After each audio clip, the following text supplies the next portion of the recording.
and they stay there. Hello and welcome to the second episode of the Generation Jaguar podcast. I'm Jordan DeLugo. I'm here with my co-host Scott Klein. Yes, sir. So, all the Jaguars have done in the month of October is win, win, win no matter what. Streaking! How you feeling? Feeling pretty good.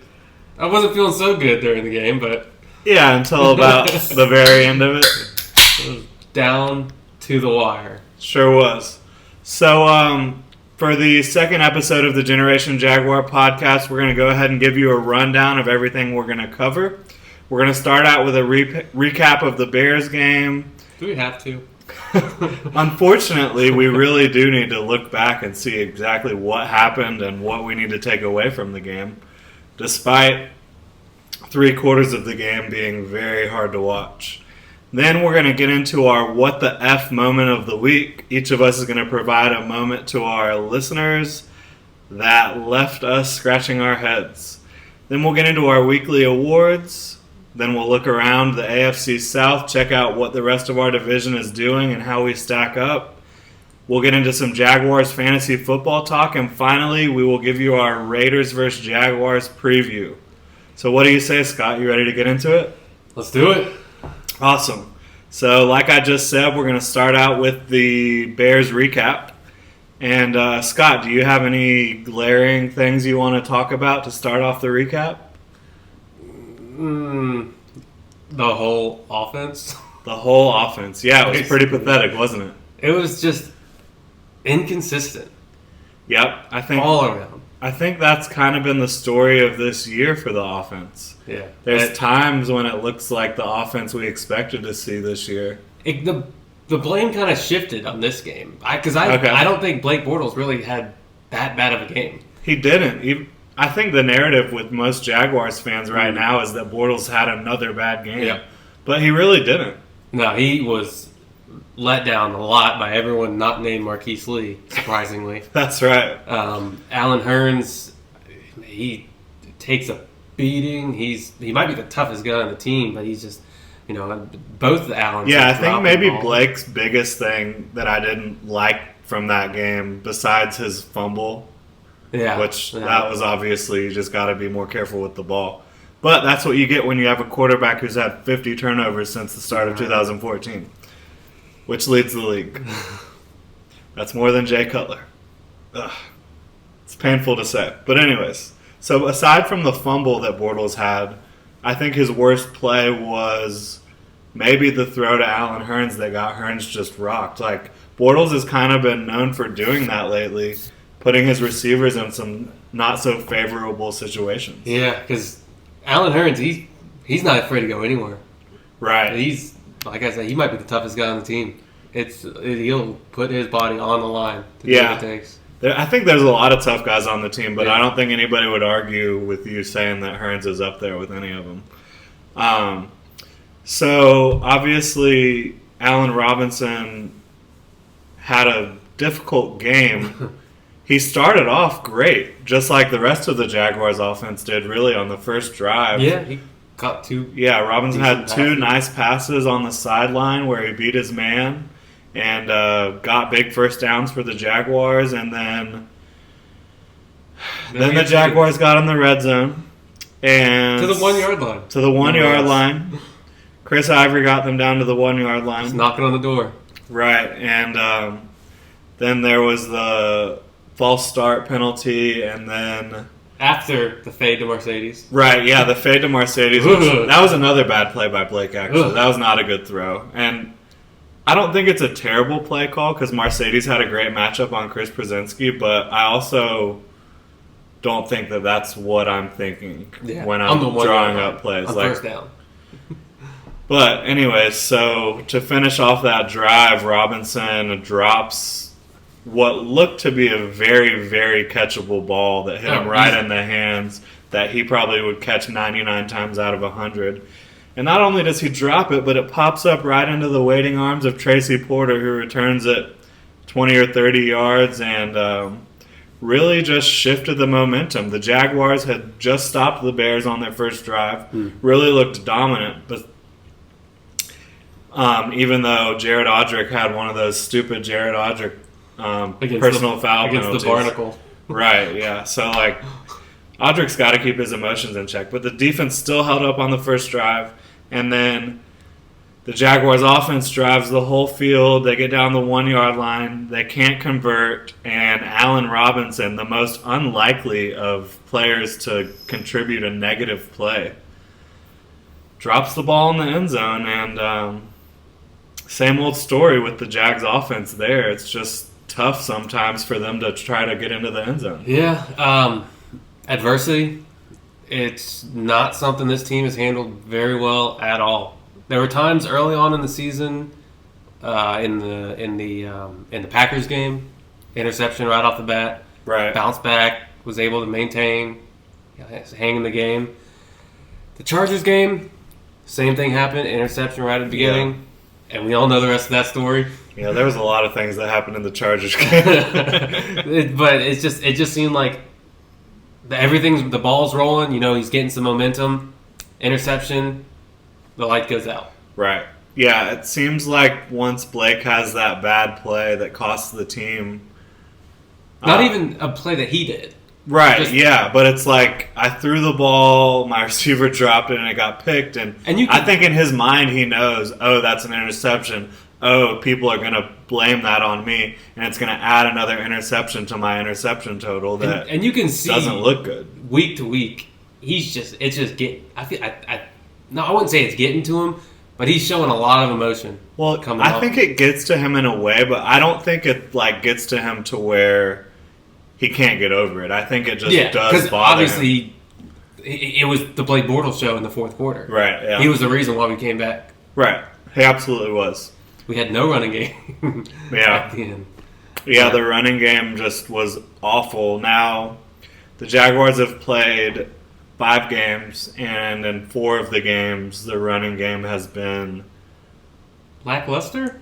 That's not even a good word for it at all. It's been awful.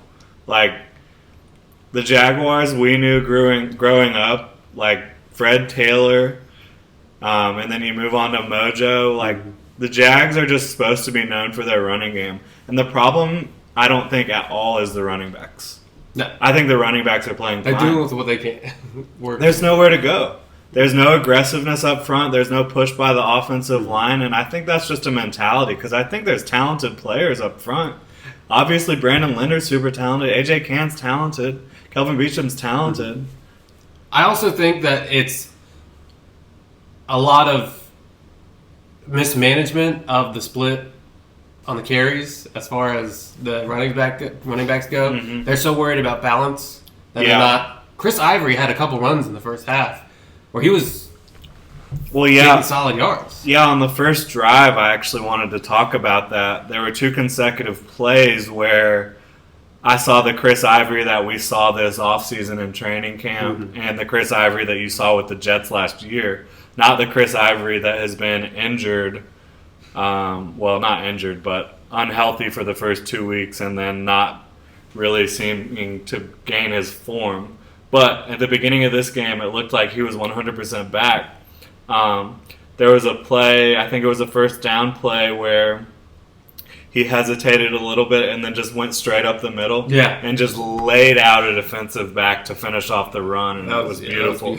And then the very next play, it looked like it was a designed inside run, but he had to bounce it out because there was nowhere to go. And he hesitated for a good second in the backfield before he made his move to the outside, and he was still able to get to the outside before the defenders could get to him and pick up a first down. So Ivory looked a lot better in this game than he had in games past.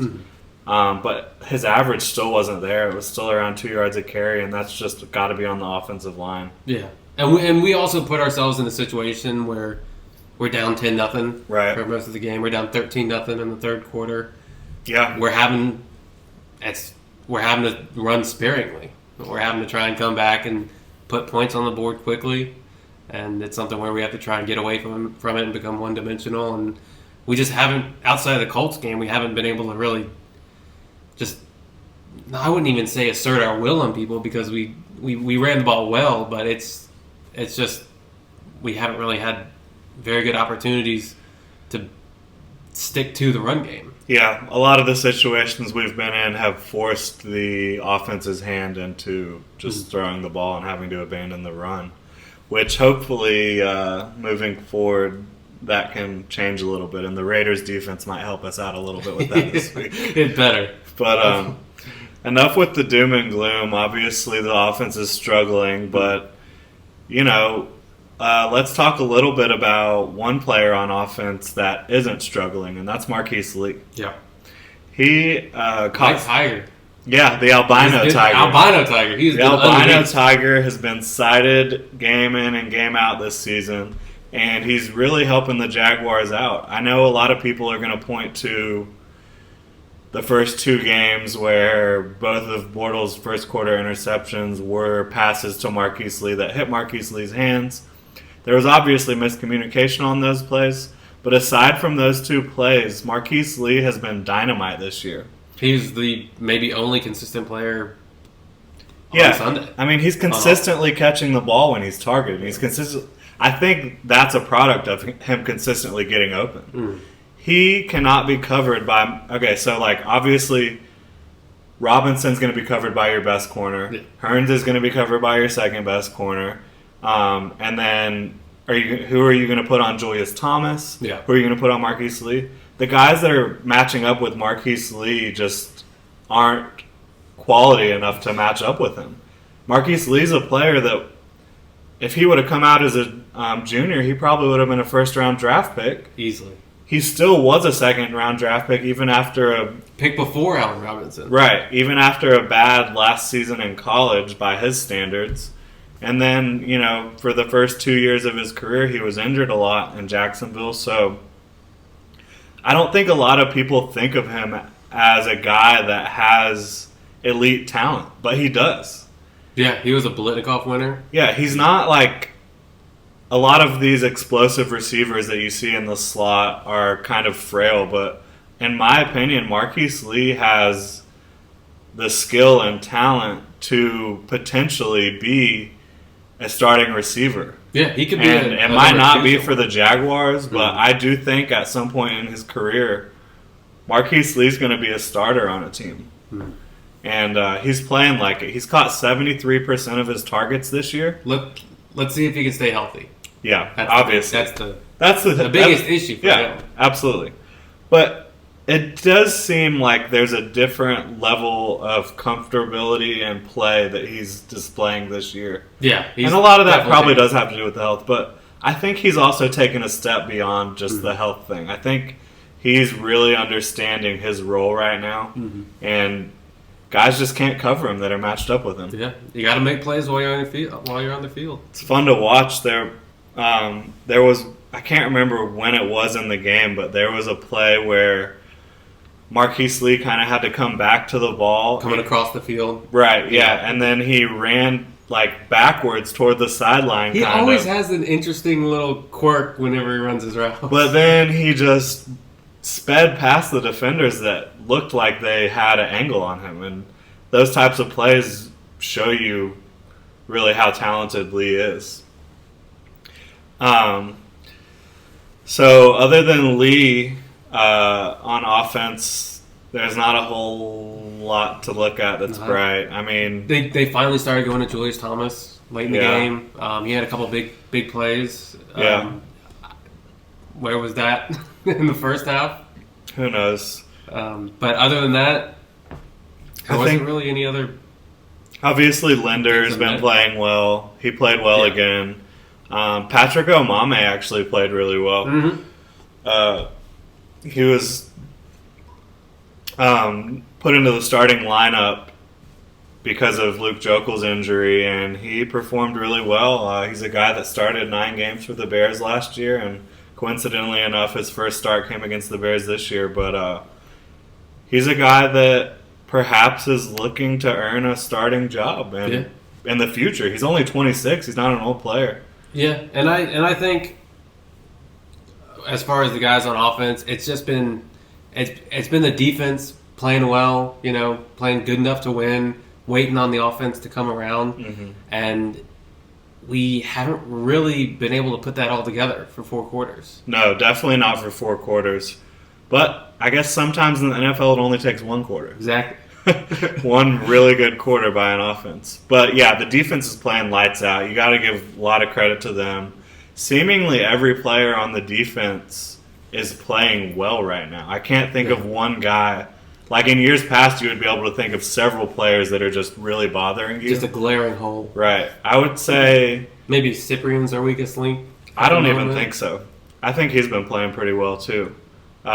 He's not an all-pro safety. He's not Cam Chancellor, but I think he is playing... Not necessarily saying he's playing poorly. It's just that... He might be the weakest of the guys on the defense, who do you pick? Right.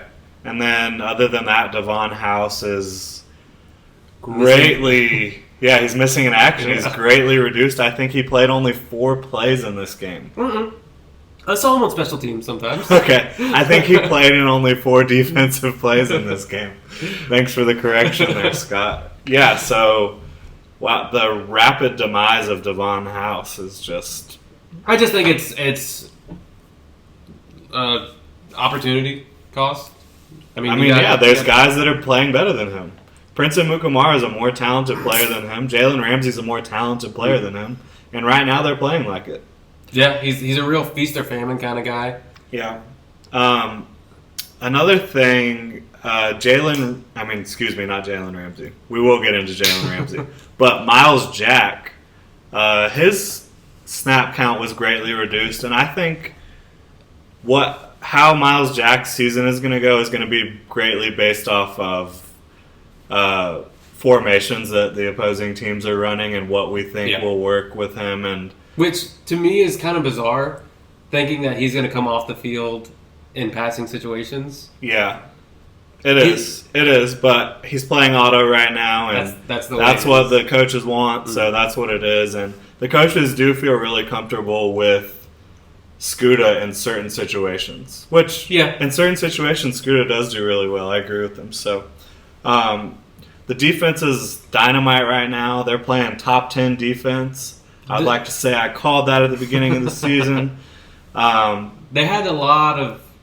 I think for most of the game that they weren't... It was a bend, not break.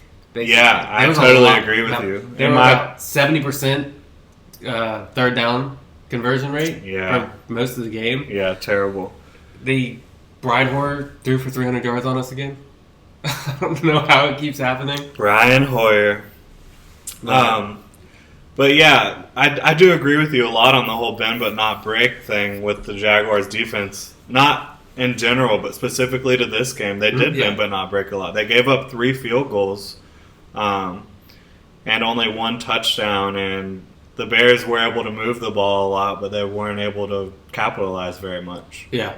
No, and sometimes that's an okay thing. It's not bad to be giving up first downs all the time, but you would hope as long as you can make the stops. You would hope it would be against more quality opponents. Yeah, well, top tier talent beating you as opposed to Brian Hoyer and Cameron Meredith. Hoyer and Meredith have been on fire as of late, and Alshon Jeffrey really lit it up in the first half. He owned Jalen Ramsey. He did, and Ramsey admitted that. Yeah, and it was fun watching them battle. Only for a half. For the half. For 1 half, yeah. Then things changed at halftime. They really did. I think we've done a pretty good job breaking down the Bears game. The Jaguars obviously came back and won 17-16.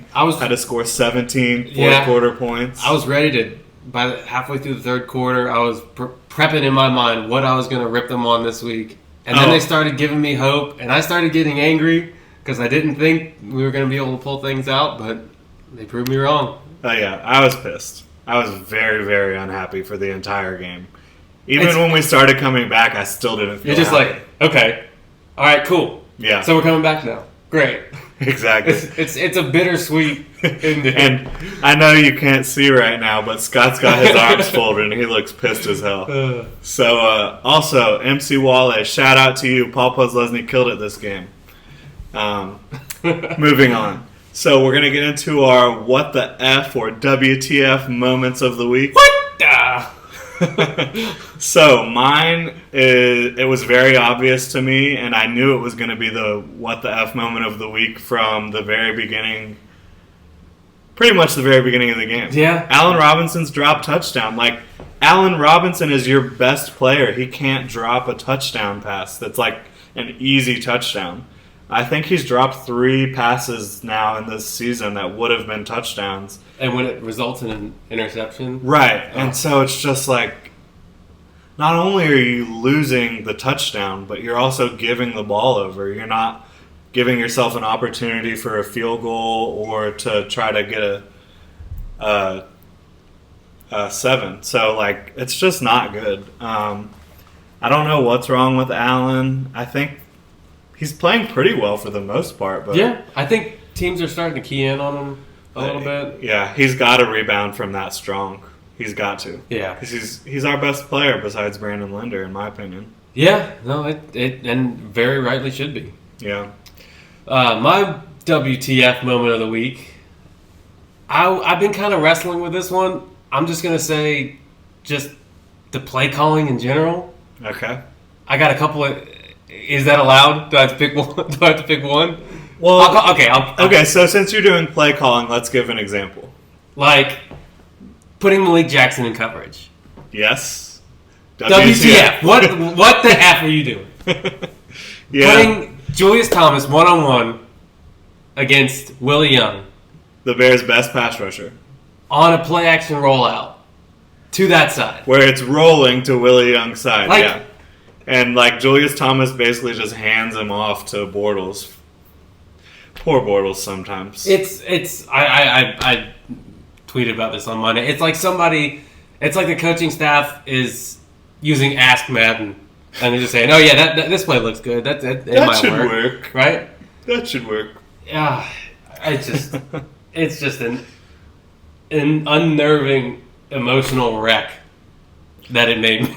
Yeah, it sounds like it. But enough of that. Let's move on. Yeah. We cleared the air. We let go of our grievances. What's done is done. Yeah, and we got to win. So that's all that matters. Seeing as how we got to win for the second straight game, and we haven't lost since the end of September. Good. Yeah, it is pretty good. We're streaking, and we love it. We're going to move on to the weekly awards segment of our podcast, and I'm pretty excited about these. I'm going to go ahead and start off with this one. Yeah, not a lot of people you'd expect, really. Yeah, well, definitely the first one. Probably the second one you wouldn't expect either. But offensive MVP, Aurelius Ben. The same Aurelius Ben that I questioned why he was still on our team last week. Yes, that Aurelius Ben. He caught a 51-yard touchdown pass that pretty much, well, it gave the Jaguars the lead at the end of the game, and it pretty much was by far the biggest play of the game, and it was also, the game-sealing play. It wasn't pretty. But it wasn't pretty, Bortles hits him, he drops to the ground. Somehow, I still don't know how the corner fell over. Yeah, somehow the corner doesn't touch Ben when he's on the ground, and then Ben's just off to the races, and I've never seen him outrun anyone in a game since he was like, a fresh off the boat second round pick back in Tampa. Like, I've never been seeing Aurelius Ben run past anyone, but it was awesome. Shout out to you, Aurelius Ben. You're the man. I'm terribly sorry for questioning your skill last week. He heard you. He's getting you back. That's right. So, Aurelius Ben. Defensive MVP. I'm going a little off the book here, and it's more of an effort that's been happening the past couple of weeks. Yeah, pretty much like ever since San Diego. Yeah, after that. Yeah, there's a big key in that is going to be Paul Posluszny. He's really, when he's put in a position that's not against Travis Benjamin, he's been playing well. I remember multiple times this game where it's been 3rd and long, and I see a guy coming across the middle of the field, and I'm like, here we go again. Yep. He's getting first down.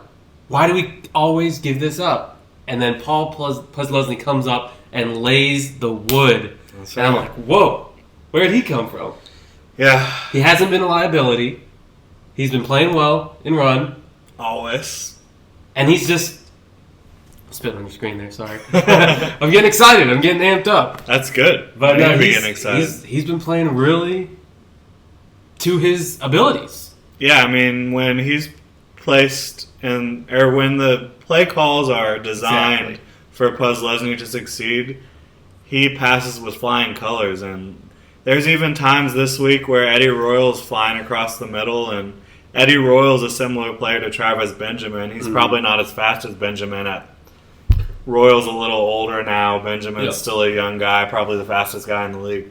But Royal's still a fast slot receiver, and there was several plays where Posluszny was just right on top of it and stopped him from getting the first down, and that's really a beautiful thing. Yeah, I love Paul Posluszny, and seeing him prove all the haters wrong is just a beautiful thing. Yeah, no, it's great. He's gotten a lot of flack because he's not as athletic as a lot of people want him to be, but put in the right position, he's lighting it up. Absolutely. So we've got our offensive MVP in Aurelius Ben and our defensive MVP in Paul Posluszny. Obviously, our special teams MVP, this is going to be similar to Posluszny, is Brad Norman, just kind of like for the last whole season, he's just been dominating. Brad. Like, he's been amazing. He's the real MVP. We forgot to shout him out in the recap. Oh yeah, we did. We meant to say, big fan, Brad. Keep up the good work. You're the MVP so far. If you don't make the Pro Bowl, it's rigged. It's rigged. Also, Jason Myers has been doing really well on special teams too. So. No one's talking about him. Yeah. That's probably the best thing for him. Got to give props to him. But we'll move on to our clutch performance of the week, and that goes out to, obviously, Jalen Ramsey. He gets just torched in the first half by Alshon Jeffrey. Admittedly so. Ramsey talked about it after the game and said he was getting torched. And I don't know if he's ever gotten beat like that. No, I don't think he was used to it, and I don't think that he was comfortable with it. And he said that he thought Gus Bradley's halftime speech was directed. Right, that halftime speech, there was a lot of F-bombs, I've been told, and many other cuss words. Not quite as many as Cole Hartley would have you believe, based on his video that went viral and was shared by Bleacher Report. He really got everybody with that one. But he didn't get me. Because, I mean, there's a part in the video where Gus Bradley refers to halftime. So, obviously, it wasn't a halftime speech. But good for Cole. That was great that he really duped everyone. But getting back to the point, Ramsey thought that Gus's talk was a little bit directed at him, and regardless of whether it was or not, Ramsey took it to heart, and he came out, and Alshon Jeffrey only got one catch for 3 yards in the second half of the game. And on the game-sealing, game-winning play, Jalen Ramsey's matched up with Alshon Jeffrey. He totally baits Brian Hoyer into thinking that he can complete the pass, knowing that he would be able to. Should have caught it though. Should have caught it. He'll tell you that. He'll tell you that he should have caught it. But despite not getting his first interception of his career, he made a great play on the ball and made the game-sealing pass breakup. So props to you, Jalen Ramsey. You are our clutch performer of the week. So now that we've pretty much covered everything that there is to cover from the Bears game, we are going to go ahead and look around the AFC South and see what the rest of our division rivals are doing and see where we stack up compared to them. We'll go ahead and start with the Colts, who fell apart in Houston. What are you doing? Yeah, they're 2-4 now. They're in the cellar of the division. And shout out to the Jaguars Reddit for having an upvote party after the Colts fell into last place in the division. That's some pretty funny stuff. You're up 14 in the fourth quarter, similar to the Bears. Yeah. And watching the first half, it was impressive how good Houston's defense made the Colts' offensive line look. They could not touch Luck. Yeah. Frank Gore was running all over them. Yeah. Well, Frank Gore is having a pretty good season. Granted. Yeah. But behind that offensive line, it was a far cry from what they had when they had J.J. Watt in there. Yeah. Kevin Johnson, too, went down in that game. Broke his foot, I believe. Yeah, so... anyways, the Colts defense, I mean, they're just terrible. Yeah, like no getting around. Brock Osweiler has been bad for the Texans this year, and in the last game, he made the Colts defense look exactly as it is, and it's terrible. And the Colts defense made him look like a good quarterback, which I'm not sure that's the case. I still don't believe the fact that I think this division is going to come down to the Titans and the Jags. You know, and that might be the case. The only reason that I think you could be wrong is because at this point the Texans are 4-2. Yeah. I mean, and they have the advantage at this point. That's the only reason that I could pose to you to say that they have an advantage. They got a 2-run handicap. Yeah, based on their performances as of late, there's no reason to think that the 4-2 Texans, who are in first place in the division, will finish first place in the division. Yeah, Lamar Miller, he's been playing well. You know, I mean, he's been putting up numbers. Brock Osweiler has left a lot to be desired. Yeah, he really has. And their defense just kind of lacks that luster without JJ. Like, there's a reason he's considered the best defensive player in the world. And to be honest, I never think one player can make that much of a difference when you have a defense like Houston's that's supposed to be right. They have a lot of other talented guys. You've got Cushing out there. You've got Jadeveon Clowney, Will Fork. You've got all sorts of good players, but it's just for whatever reason it isn't really coming together. It's a glaring difference. Yeah, and they really got lucky being able to pull that game out against the Colts, but they pulled it out. Yeah, and so they're 4-2 and they're in first place in the division. They are one game ahead of the Titans. Blows my mind. What do you think about the Titans right now? I don't understand how they're winning.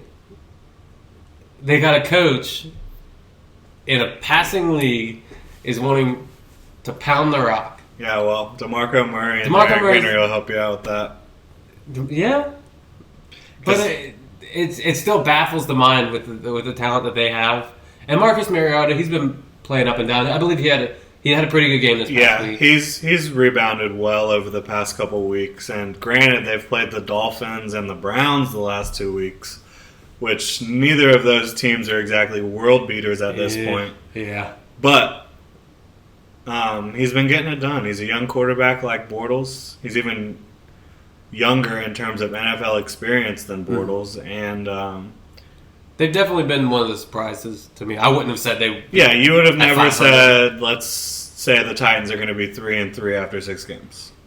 You wouldn't have said that. Definitely put money on it. I would bet against that every day of the week, and I'd be losing my money all the way down. Yep. Well, I mean, after a 1-3 start, you would have been looking good. Or no, excuse me. They started out 1-2. They've now won 2 in a row. Yeah, good for them. Yeah. But enough about them. I can't stand the rest of the AFC South. Good so the point is, the Colts are 2-4. The Texans are 4-2. The Titans are 3-3. The Jaguars are 2-3. They've played one less game than each of our division opponents, but they're right there, within reach, despite an awful game against the Chargers. A heartbreaking loss to the Packers to start the season. And another heartbreaking loss against the Ravens in Everbank. Last second kick. Yeah. So despite all that, the Jaguars are 2-3 and they're in prime position to take the division. Somehow there's still a light in the dark. There's still hope. Yeah. So you gotta love that if you're a Jaguars fan, and we've only played one division game so far, so that means you've got another game left against the Colts, 2 games left against the Texans, and 2 games left against the Titans. So you do your work there, and you're not guaranteed the division, but you're more likely than not. Yeah. If you handle your division, there's a lot of things that have to go wrong. And there's no reason to think that they can't handle the division, which is the awesome, amazing, shocking, baffling, running out of adjectives. Anyways, so that's it for Around the AFC South. Now we're going to do a little bit of Jaguars fantasy football talk. We know a lot of our listeners out there play fantasy football. We play fantasy football as well. We do. In fact, we played each other this week in fantasy football. Yes, we did. And if Allen Robinson had not dropped that touchdown, we might be talking about it. Don't you put that on Allen. But don't you put that on Allen. Scott just beat me this week, barely. And, Allen Robinson's my star receiver, and he really let me down. He's been letting me down a lot this year in terms of fantasy, but I digress. We're going to move into Blake Bortles versus the Oakland Raiders. What do you think about that matchup for Bortles? Is he a safe start? If he's on your team, where else? Put him in. Yeah. Put him in. This is the game. Put him in. Yeah. If you could start him for one game of the year, put him in. Yeah, this is definitely close. If this isn't the game, it's right up there because the Raiders' defense has been giving up over 20 fantasy points per game to opposing quarterbacks. They've given up over 312 yards through the air a game, worst in the NFL. And Bortles has not been playing bad lately. Sure, he's not been a world beater lately, but against a terrible Raiders defense, Bortles, I think, is proven to be a good fantasy quarterback, even if you don't agree that he's a great real-life quarterback. He's definitely a good fantasy quarterback, and I definitely think he's a starter this week. And it might just take one game where he gets in rhythm, he starts feeling hot, right. He gets confidence built back up. Right. I do think despite a pretty good performance in fantasy numbers in a lot of his games so far this year, he hasn't found that rhythm. Yeah. The numbers have been there somewhat, but the rhythm, it just hasn't looked like it's been there. And when you throw an interception that doesn't necessarily go back on you as far as drop passes on your first drive of the game, that's tough. Hard to rebound from. Yeah. So three of the 5 games for the Jaguars this year, Bortles thrown as an interception on the first drive, and all 3 of them arguably were not his fault. Yeah, you're fighting uphill battle from there on out. But yeah, Bortles is a safe start against a terrible Oakland Raiders defense this week. And Alex Smith, the world beater, the titan of a man that he is. Okay, not really. But he was 19 for 22, which is 86.4%. Right, that's close to an NFL record for a game, I think. That's really good. It's a hair away. Right. With no passes defended. Right. 2 of those passes, 4 passes over 20 yards. Right, and he's not known for delivering the ball downfield very far either. You would think, he's just dinking and dunking down the field. Yeah. He had 4 over 20 and 2 over 30. Yeah, that really is something. So, if Blake Bortles is on your team, since you're a Jaguars fan, a lot of you probably do have Blake Bortles on your team, put him into the starting lineup with confidence this week. Absolutely. Without question. So, let's move on to our running backs right now, because the running backs, you just don't know what to do with. TJ Yeldon's had some good fantasy games this year. Yeah. He's had a couple, 2 or 3 fantasy games that were good, especially with if you're in a PPR league, several of his games, he's had a ton of receptions. Yeah. No. But do you have any confidence in the Jaguars running backs, even against a Raiders defense that's giving up a ton of yards on the ground? I think they're 3rd worst in the league. Yeah. Terms of, the Raiders are giving up 4.8 yards per carry on the ground. I mean, to put that in perspective. Not really. If a running back averaged 4.8 yards per carry their whole career, they would be they would be a Hall of Famer, and they would probably be, if not they would be close to the highest yards per carry back in NFL history. I think it's tough to predict who to start at this point because I still think the coaches are trying to figure it out. Yeah, that's a big problem. And that's if the coaches don't know who they're giving the ball to, how do you know if you can feel comfortable starting either of those guys? Exactly. I would probably lean towards Chris Ivory only because he did get more carries last game. Yeah. And the way he's looked he did when score he's a been touchdown hot, last game. That would put him over the edge. If you're in a PPR league, that might change a little bit, but not. Yeah. It wouldn't really drive me too crazy. But you're not going to have both guys anyway. Hopefully not. Hopefully. Jeez. And yeah, if you did that during the God draft, have mercy on your soul. Yeah. But if you have a guy on the bye week and you're looking for somebody and you have one of our guys, this week might be a good. Yeah, this week might be a good flex option this week. But outside of that, he's not going to be your one or two guy that you're relying on. It's not. I think the Jaguars running game will be productive this week. Should be. But you don't know who's going to be being productive. Exactly. You don't know where it's going to come from. And for that reason, it's just hard to say with confidence that either of these guys should be starting on your team unless you're pretty desperate. So now that we've gotten through Bortles, through the running backs, I think we need to look at Bortles' receiving weapons, which have been incredibly disappointing to fantasy owners this year. Julius Thomas looked poised for a fantasy breakout season after an amazing offseason and training camp. Like every time you were seeing these guys practice, it was clear that Julius Thomas was one of the best players on the field. And now you don't know really where he is in the offense, how concerned the coaches are with getting him the ball.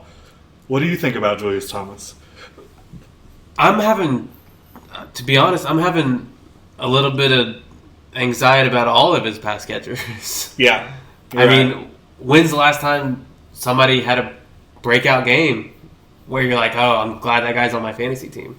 Well, yeah, A-Rob had 1-2 touchdown game. Yeah, throwing touchdowns is a huge game. But with Julius Thomas, they didn't even look his way until the fourth quarter. Yeah, against the Bears. Yeah, you're right. But with the team, and again, it's something where with the tight end, you're not really going to have a lot of competition at that position. It's not like you're going to have 4 stashed on your team. So if he's on your team, you probably are looking at having to start him. Most likely. Which, I will say, I can't tell you for sure that Julius Thomas, Marquise Lee, Allen Hurns, and Allen Robinson are going to have good games this week.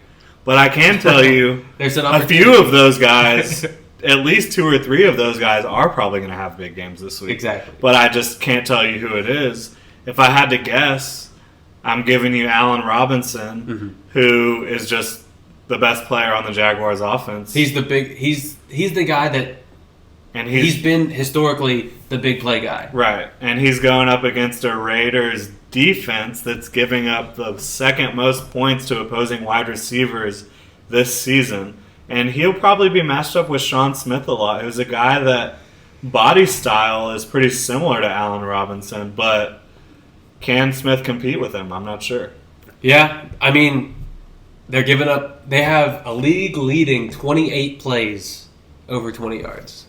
And the Jaguars' offense was known for those types of plays in 2015. Yeah. Maybe this is the type of game that can get them back towards those big chunk plays. I've been asking for this for weeks. We haven't even. It doesn't seem like we've even attempted the long ball. Yeah. Let alone been able to be successful with it. There was one early on with Marquise Lee that was an easy touchdown that got overthrown. But other than that, I have a hard time finding really any pass that went for a home run type of ball. Yeah. And it's something where that was a huge part of our productivity last year. Yeah, and that's something that Marquise Lee, who's been a breakout player this year, we haven't seen him get deep too often. There was one good play at the beginning of the Colts game, I believe, where Lee got pretty open, but Bortles just missed him. So maybe they can exploit that this week and try to get Lee deep, try to get all these guys just getting deep down the field.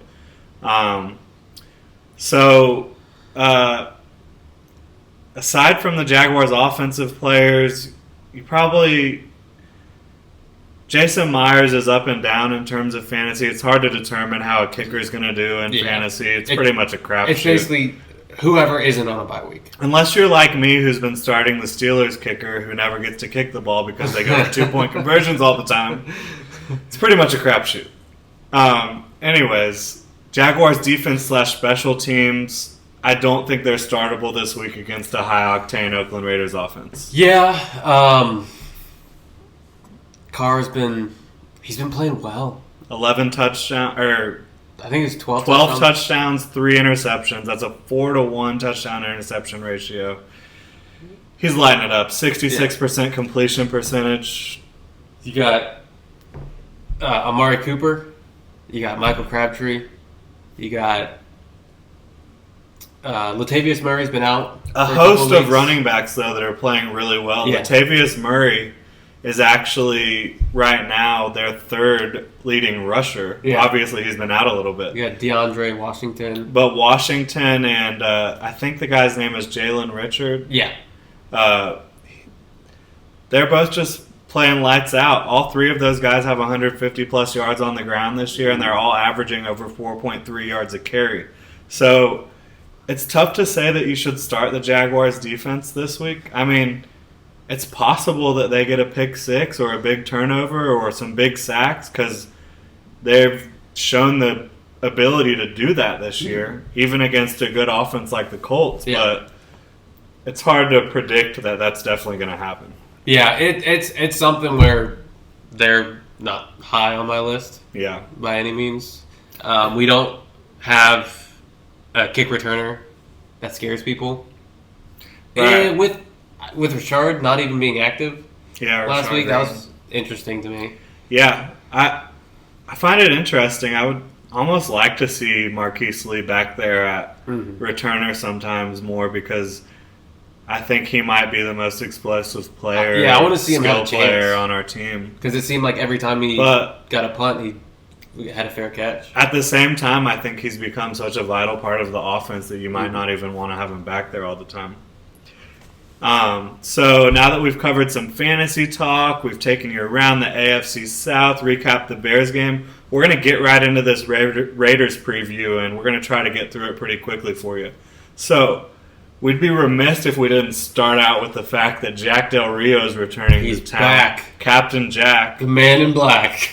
That's right, man. I mean, obviously his tenure in Jacksonville was up and down. There wasn't always enough talent for him to work for, and he made that very clear in a lot of press conferences, which didn't sit well with a lot of people. But since leaving Jacksonville, all he's done is coach one of the best defenses in the NFL in Denver to a Super Bowl championship. That's not a bad consolation prize. And gotten a head coaching gig, and now he's leading the 4-2 Raiders, who are loaded with young talent. So good for Jack. Yeah. I always liked Jack. I got pretty irritated with him at the end with his seemingly apathetic view at the end because I just think he was burnt out on not having talent. Yeah, it's so hard. He was the longest tenured. What am I trying to say?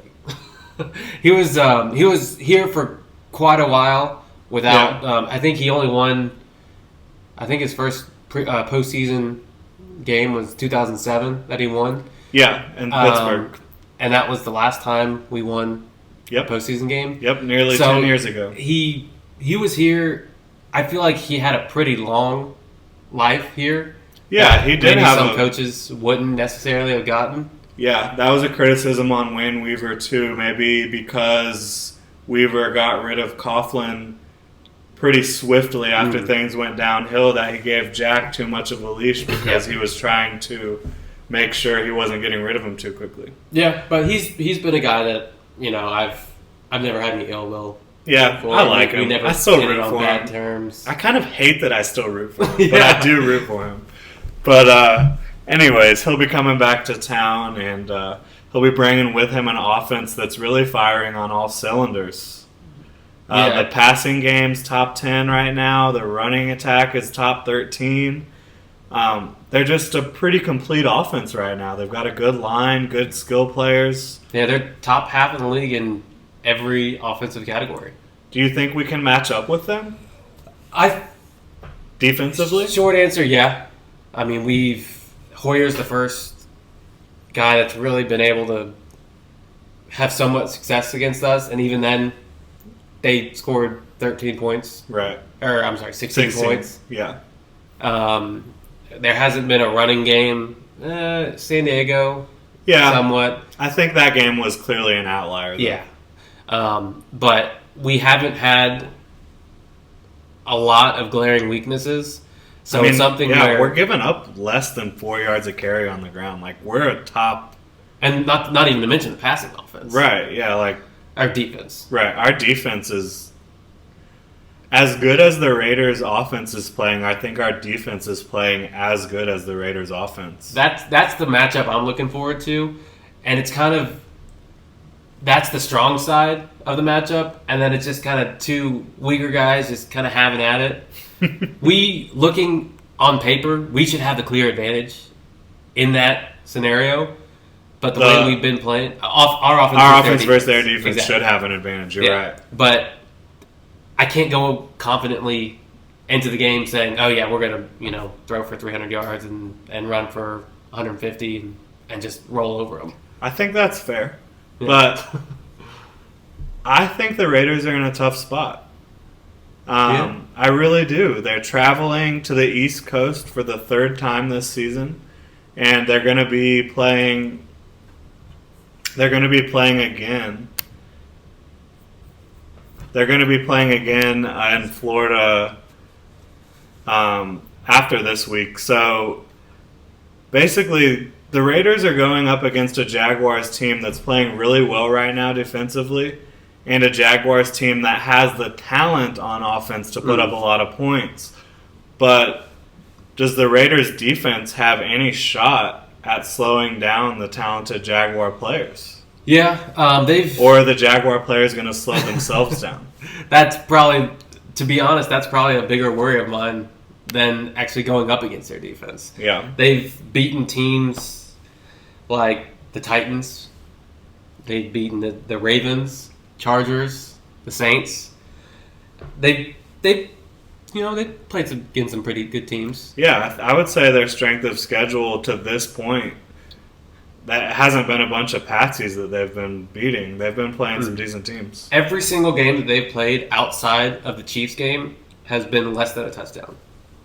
The point differential at the end of the game? Right. So, even though they're winning games, they're not winning them convincingly. Yeah, and a lot of the times it's there's been Jack Del Rio making the call a lot of times where he's just been the aggressor. Yeah, he's been going for it on fourth down, putting the foot pedal to the metal, going for all these tough decisions. He's known to be a risk taker, and it's paid off a lot for them so far. Yeah. But with risk takers, there's oftentimes games throughout the season where those risks might not pay off. Yeah, they don't work for you, and that could be a big factor in this game.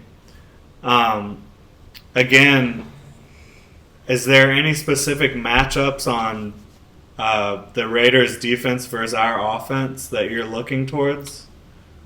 I'm hoping Khalil Mack doesn't have his coming out party. Yeah, because he hasn't done a lot this year, but he's still a guy that terrifies me to the core. Oh yeah, he's a JJ Watt type impact. Yeah, on the defensive line. Not similar playing style at all to JJ Watt.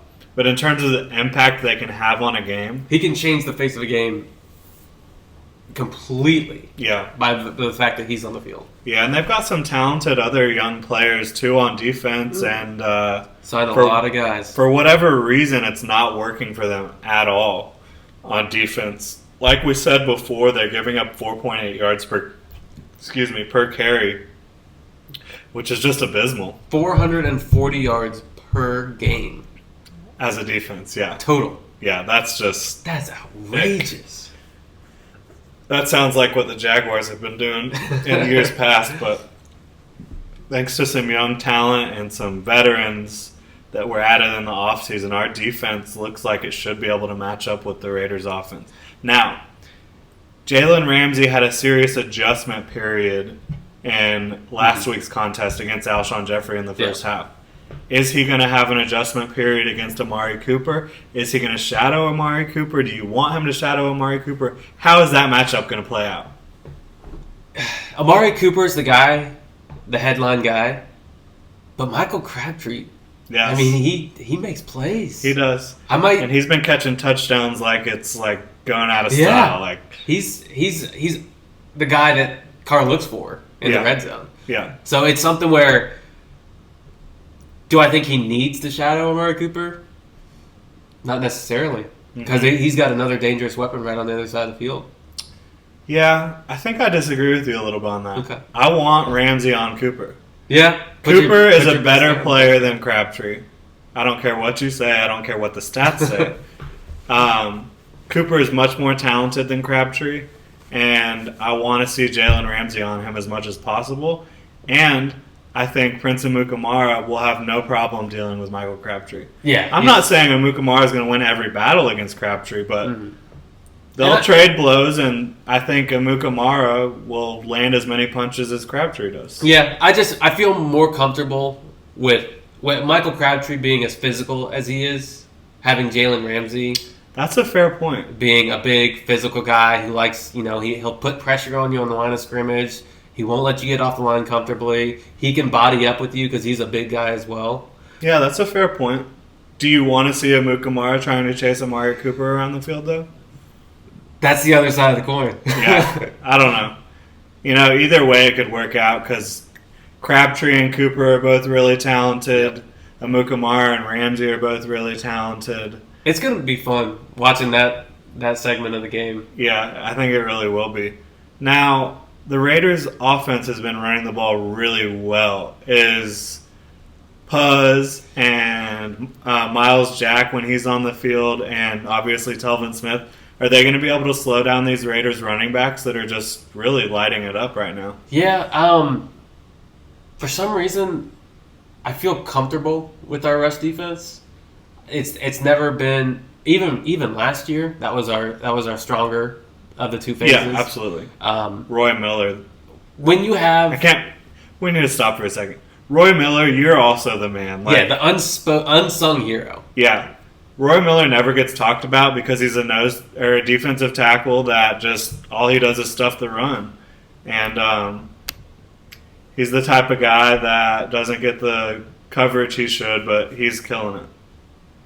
But, it's something where when you run a big end with Jared Odrick and you have Malik Jackson, who's a guy who can get interior pressure, kind of manipulate where the running back has opportunities to go, and you have a guy like Roy Miller, who's just a big guy who eats double teams.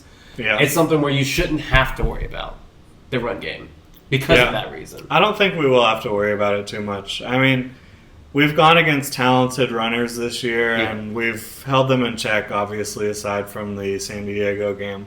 So I think we got a good chance. Yeah. I think if we don't beat ourselves, we should beat them. Okay, well, I'm going to go ahead and ask you for a bold prediction. I want to know who wins, and I want to know the score.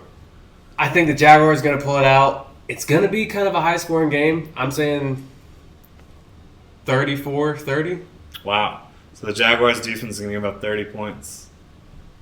And it's a great offense. The Oakland offense is great. I can't fault you. But I'm also going to go with the Jaguars. I'm going to go a little bit lower scoring, 30-24 Jaguars. So that's going to wrap it up for the Generation Jaguar podcast, episode 2. You can find Scott Klein on Twitter at ScottKlein1. That's Klein, Klein. You can find me, Jordan DeLugo, at Jordan DeLugo on Facebook, Twitter, and Instagram.